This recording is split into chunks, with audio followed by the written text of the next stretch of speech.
বিকাশ, নগদ বা যে কোনো মোবাইল ব্যাংকিংয়ের মাধ্যমে টাকা খোয়া গেলে কিন্তু ফেরত পাওয়া যায়। অধিকাংশ মানুষের ধারণা যে সব মাধ্যমে যদি একবার টাকা হারিয়ে ফেলেন বা প্রতারিত হন, এই টাকাগুলো আর ফেরত পাওয়া যায় না। আমরা আজ এক ব্যক্তিকে তার এই বিকাশের মাধ্যমে হারানো 25,500 টাকা আমরা ফেরত দিয়েছি। আপনিও এই ব্যক্তির মতো আপনার প্রতারিত হওয়া বা যে কোনোভাবে এই মোবাইল ব্যাংকিংয়ের মাধ্যমে লস করা টাকা কিন্তু আপনি ফেরত পেতে পারেন।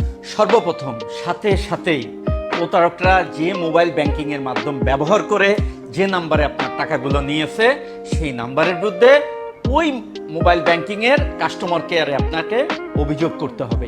যদি আপনি বিকাশের কোনো নাম্বারে আপনার টাকা যেয়ে থাকে, আপনি দ্রুত বিকাশের কাস্টমার কেয়ারে ফোন করে আপনার বিষয়টি তাদের জানাবেন।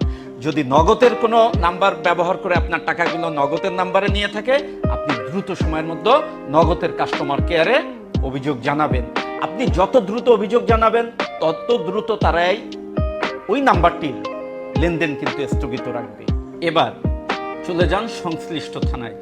সংশ্লিষ্ট থানা বলতে বোঝাচ্ছি যে স্থানে বসে আপনি প্রতারিত হয়েছেন, যে স্থানে বসে আপনি টাকা পাঠিয়েছেন প্রতারক চক্রকে, ওই স্থানটি ঘটনাস্থল। সেই থানায় গিয়ে আপনি বিষয়টি লিখিতভাবে জানাবেন, পুলিশ আইনগত ব্যবস্থা গ্রহণ শুরু করবে।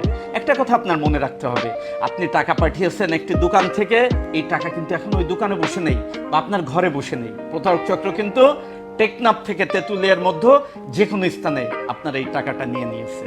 তাই সময় দিতে হবে। তবে সবচেয়ে ভালো হয় আপনি যদি প্রতারিত না হন।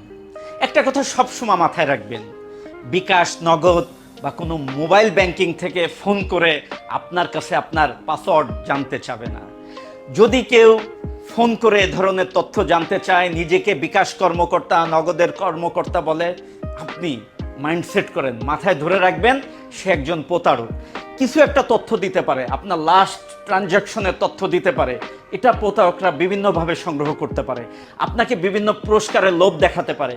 আরে ভাই, কোটি কোটি গ্রাহককে কি ফোন করে করে আপনার পুরস্কারের কথা বলবে? যদি কোনো মোবাইল ব্যাংকিং পুরস্কারের ঘোষণা করে, এটা আপনি পত্রিকায়, টেলিভিশনে সবাই দেখবে। বাংলাদেশের অধিকাংশ মানুষ কিন্তু এই বিকাশ, নগদের মাধ্যমে প্রতারিত হওয়ার বিষয়গুলো জানে।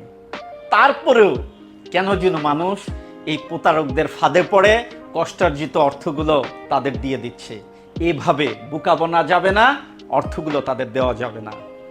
সচেতন হন, সাবধান হন, আস্থা রাখুন পুলিশে।